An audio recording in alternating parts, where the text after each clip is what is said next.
হবিগঞ্জে জুলাই পদযাত্রায় হামলার প্রতিবাদে মাঠে নামার ঘোষণা দিয়েছে জাতীয় নাগরিক পার্টি এনসিপি। মঙ্গলবার রাতে জারি করা এক জরুরি সাংগঠনিক নির্দেশনায় এ তথ্য জানিয়েছে দলটি। নির্দেশনায় বলা হয়েছে, হবিগঞ্জে এনসিপির শান্তিপূর্ণ পদযাত্রায় মুখ্য সংগঠক সার্জিস আলম ও মুখ্য সমন্বয়ক নাসিরউদ্দিন পাটোয়ারির গাড়ি বহরে হামলার ঘটনায় তীব্র নিন্দা ও প্রতিবাদ জানিয়ে ২৯ জুলাই সারা দেশে বিক্ষোভ ও প্রতিবাদ কর্মসূচি পালন করা হবে। এ লক্ষ্যে দলের সকল মহানগর, জেলা, উপজেলা ও থানা শাখাকে নিজ নিজ এলাকায় প্রতিবাদ সমাবেশ ও বিক্ষোভ কর্মসূচি আয়োজনের নির্দেশনা দেওয়া হয়েছে।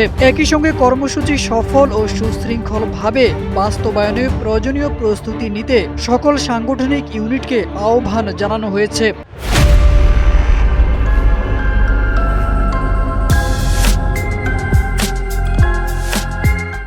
এর আগে মঙ্গলবার হবিগঞ্জে শহরের টাউন হলের সামনে পদযাত্রা শেষে ফেরার পথে নাসিরউদ্দিন পাটোয়ারি ও সার্জিস আলমের গাড়ি বহরে অতর্কিত হামলার ঘটনা ঘটে। এতে সাংবাদিক ও এনসিপির কয়েকজন নেতা কর্মী আহত হন। পরে পুলিশ ঘটনাস্থলে পৌঁছে পরিস্থিতি নিয়ন্ত্রণে আনে। এই হামলার জন্য স্থানীয় যুবদল ও ছাত্র দলের নেতা কর্মীদের দায়ী করেছে এনসিপি।